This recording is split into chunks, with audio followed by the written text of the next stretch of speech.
قاعدے میں سے ہم اگلی حروف کی جانب بڑھتے ہیں۔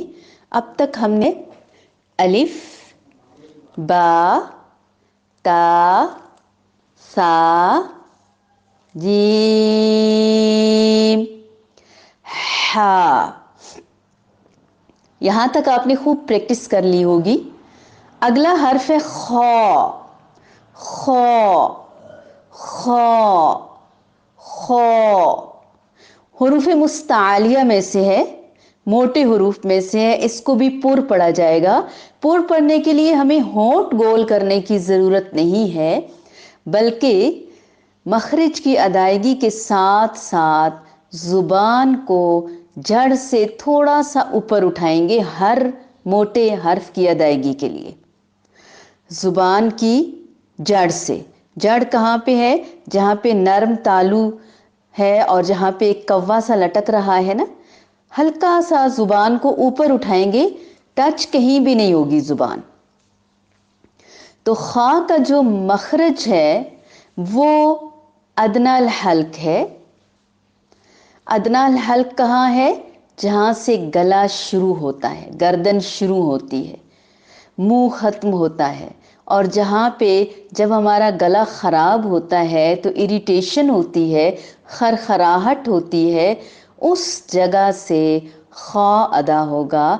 قدرتی طور پر معمولی سی خراش یا خرخراہٹ پیدا ہو جائے تو ٹھیک ہے، لیکن خود بخود جان بوجھ کر گلے کو کھرچنا نہیں ہے کہ سننے والے کا بھی دل خراب ہو جائے، ایسے نہیں، بس آرام سے ادا کرنا ہے۔ گلے کی خرخراہٹ کی جہاں سے آواز آتی ہے وہاں سے، اس کو ادنی حلق کہتے ہیں۔ یہاں سے دو حروف ادا ہوتے ہیں، خا اور غین۔ غین پہ ہم آئیں گے تو اس کی مزید پریکٹس کریں گے، ابھی ہم صرف خا کو پڑھتے ہیں۔ خا، خا، خا، خا۔ کئی بار آپ نے نوٹ کیا ہوگا جب ہمارا گلا بہت خراب ہوتا ہے تو ہم گلے کے اندر ایسے خارش سی کرتے ہیں، سانس لیتے ہوئے، تھوک کے ساتھ یا اپنے ہی زبان وغیرہ کے ساتھ۔ تو اسی جگہ پہ جب آپ خا کو ادا کریں گے تو آپ کو محسوس ہو جائے گا کہ مخرج پہ صحیح ادائیگی ہو رہی ہے یا غلط ادائیگی ہو رہی ہے۔ الف، با، تا، سا، جیم،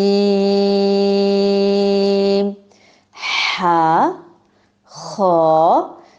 ہا اور خا دونوں میں ہم نے ڈفرینشیٹ کرنا ہے، فرق کرنا ہے۔ دونوں کی شیپس ملتی جلتی ہیں، دونوں میں ایک نقطے کا فرق ہے۔ اسی طرح چاہے نقطے برابر ہی صحیح، لیکن دونوں کی ادائیگی میں بھی واضح فرق ہے، اور دونوں کی ادائیگی کو ہم مکس نہیں کر سکتے۔ ہا، خا، دونوں دو حرفی حروف ہیں، دونوں کو ایک جتنا لمبا کرنا ہے۔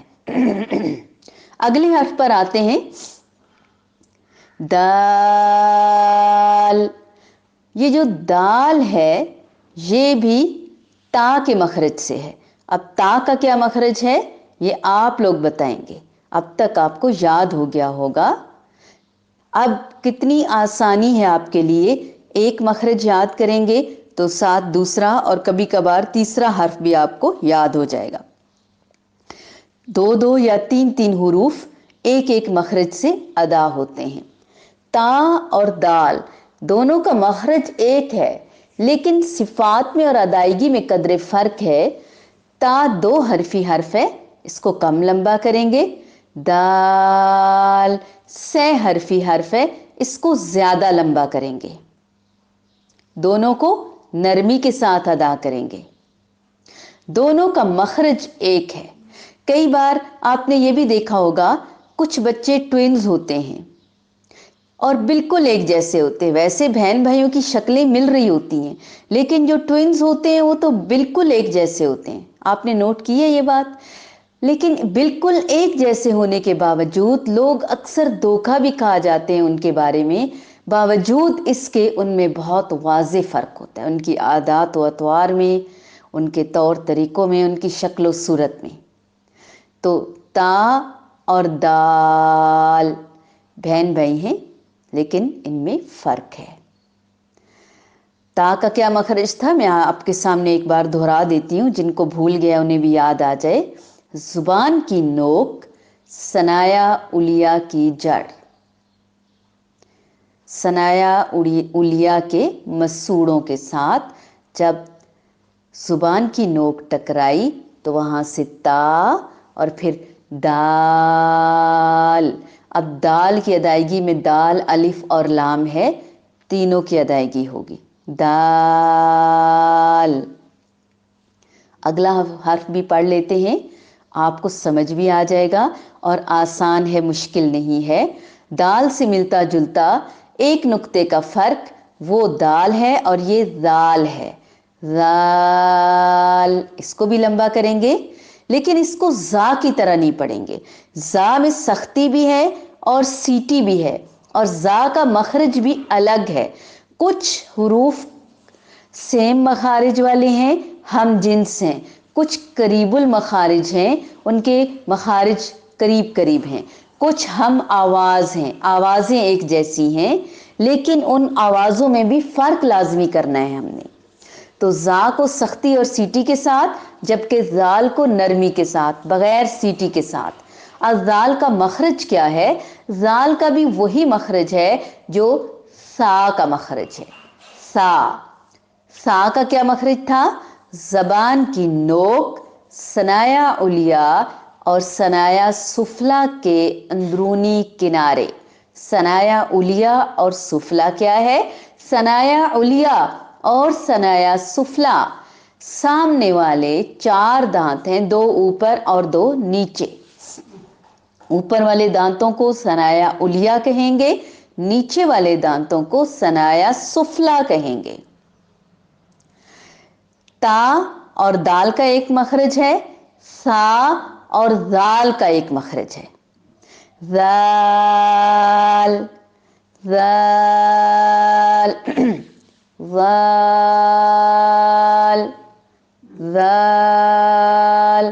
قدرے اوپر والے یعنی ثنایا علیہ کے ساتھ آپ کی زبان ان کے سروں کے ساتھ زیادہ لگے گی. سری کون سی جگہ ہے؟ جو نیچے کی طرف ہے، جن سے ہم چیزوں کو کاٹتے ہیں کھاتے ہوئے، اس کے اندرونی حصے پہ لگے گی.